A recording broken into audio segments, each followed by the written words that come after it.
Mr. President, Shaukat Sahib, Mohammad Sahib, brothers, and I can't see any sisters. Assalamu alaikum to all of you. Can I say thank you for attending this event today? And it's great to see that you have sacrificed this afternoon to hear various speakers on the issue of Kashmir. Let me take this opportunity to bring a message of support and solidarity from the British Trade Union movement to the cause of Kashmir on Maqbool's 30th anniversary. Maqbool Bhat died a martyr, and he will always be remembered as a man who gave his life for the cause of freedom for the people of Kashmir. He was not the first to die, and he would not be the last to die in the struggle for the freedom of Kashmir. The fate of Kashmir remains a stay on the conduct of international relations.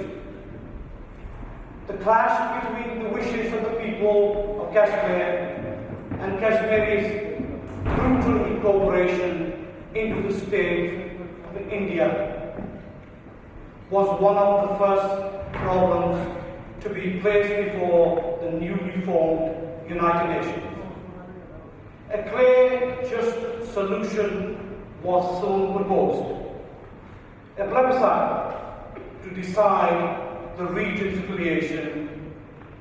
It is a badge of shame for the British government and all of the world that over 60 years, nothing and nothing at all has been done to bring this issue to an end.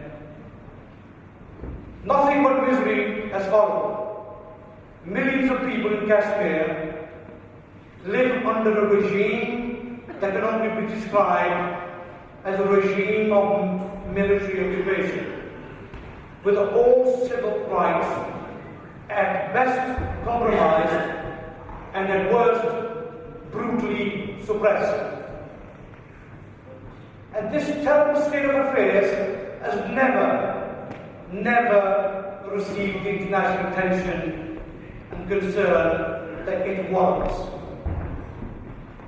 In the past half-century, the international community has become exercised and acted on the disgusting apartheid system in South Africa, the plight of the dispossessed Palestinians, and the brutality in East Timor. Yet, the problem of Kashmir has been allowed to fester on. The problem of Kashmir has even greater effects than just the indignities that many of our Kashmiri sisters and brothers suffer on a daily basis. The issue of Kashmir poisons the whole region. Pakistan and India have been drawn into open conflict a number of times with tragic loss. And both countries maintain a gigantic armed forces which are a cruel drain to the developing societies. It appalls me that two countries that find themselves unable to provide decent basic education for their children waste untold billions on weapons. It is worse now than ever. Two countries maintain a fragile peace by adding to the stockpile of nuclear weapons. I'm convinced that no one wants to start another war that could end in utter disaster for both countries. But let me say this, accidents do happen, and the consequences could be too grave for us to imagine. Does this mean I do not think it is.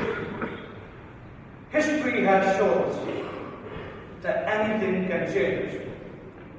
No one would have believed that the Soviet bloc would find freedom with virtually no shots being fired.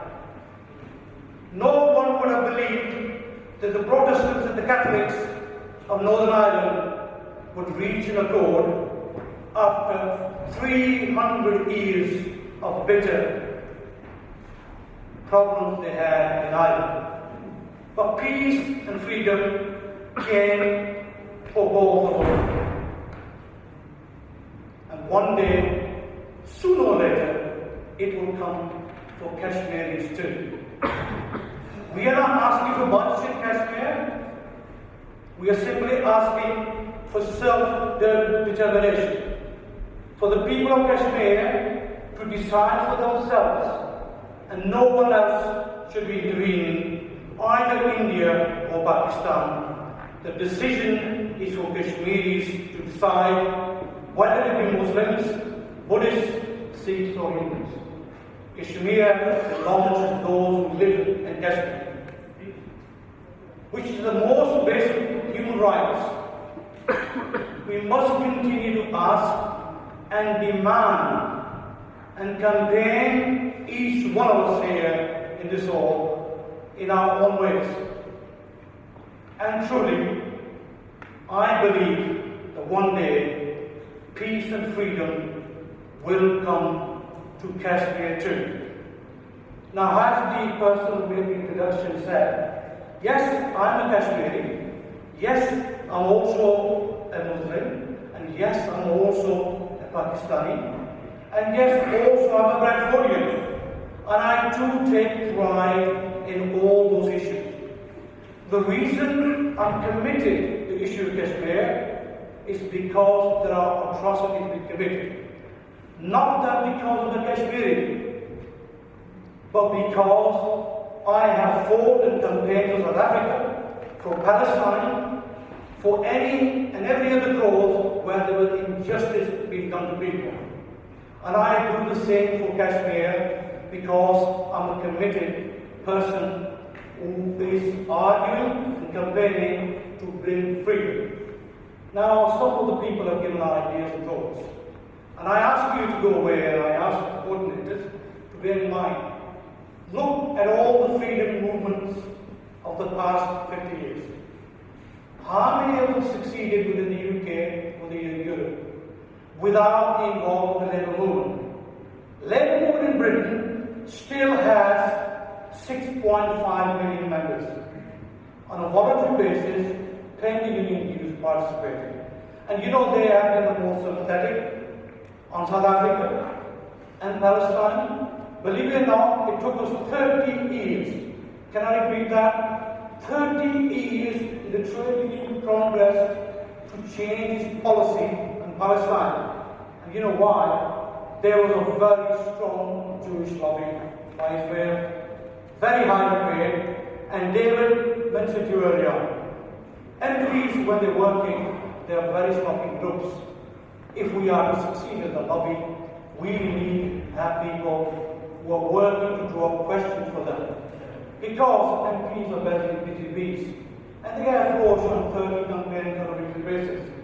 Trade union movement has people in Europe, in the House of Parliament, to lobby for us. Kashmir needs to look at that. And the Kashmir movement also needs to look at how do we actually campaign move forward in the Labour movement. 20 years ago, we didn't have a single branch in the UK for Palestine. At the last count, 3 weeks ago, there is 500 branches in different cities. But you know, when I look at the hall, I do not see women. And you know, when I go into the movement, because it's a social organization, they ask me the question, when you took a picture, where are the women? It's crucial. We are young people, young women, getting involved in the Kashmir, cause of Kashmir. Because women are being raped, and our older generation are being locked up, young people are being killed in Kashmir. We need to raise our voices everywhere and everywhere that we can, the House of Parliament. Let me say this to you all. Don't get carried away. The issue of Kashmir is very heavy at the moment. They will be after 18 months. Because politicians are politicians, and I'm not a politician. And I give my name to David Board. I know he's been a committed person on the issue of Kashmir, his campaign, and I salute to him for the work he's doing. However, let's not forget, large number of MPs up and down the country, where they don't have Kashmiri constituents, the election is over, they're going to move on to other issues. And we need to have a campaign based around every day, every week, every year, and that's the only way we will succeed. But sir, Mr. President, Mahmood sir, thank you for the nice introduction, and thank you for the invitation to attend. And I'm committed, like all of us in this hall, being a Kashmiri and a socialist, and I wish the campaign well. Thank you.